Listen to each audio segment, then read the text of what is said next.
ఎన్నో ప్రతిష్టాత్మక ప్రయోగాలను తన ఖాతాలో వేసుకున్న ఇస్రో ఇప్పుడు మరో ప్రయోగానికి సిద్ధమైంది. జిఎస్ఎల్వి F-14 రాకెట్ ప్రయోగానికి శ్రీహరికోటలో కౌంట్డౌన్ కొనసాగుతుంది. ఇవాళ సాయంత్రం 5:35 రాకెట్ను ప్రయోగించనున్నారు శాస్త్రవేత్తలు. షార్లోని రెండో ప్రయోగ వేదిక నుంచి జిఎస్ఎల్వి రాకెట్ను ప్రయోగించనున్నారు. నిన్న మధ్యాహ్నం 2:05 కౌంట్డౌన్ ప్రక్రియ ప్రారంభం కాగా అది 27 గంటల నుంచి 30 గంటల పాటు కొనసాగుతుందని, ఆ తర్వాత ఈరోజు సాయంత్రం 5:35 2275 కిలోల బరువైన ఇన్స్మాట్ 3DS ఉపగ్రహంతో నింగిలోకి ఈ రాకెట్ దూసుకెళ్తుందని చెబుతున్నారు. ఈ ప్రయోగం ద్వారా 2275 కిలోల బరువైన ఇన్స్మాట్ 3DS ఉపగ్రహాన్ని కక్షలోకి పంపనున్నారు ఇస్రో శాస్త్రవేత్తలు.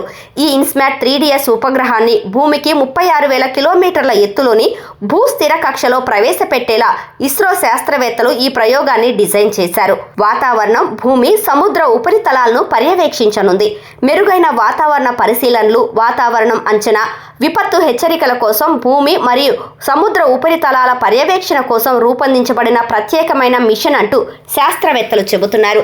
ఇన్స్మాట్ 3DS ఉపగ్రహం ప్రస్తుతం పనిచేస్తున్న ఇన్స్మాట్ 3D, ఇన్స్మాట్ 3DR మరియు ఇనార్బిట్ శాటిలైట్లతో పాటు వాతావరణ సేవలను పెంపొందిస్తుందని శాస్త్రవేత్తలు తెలిపారు.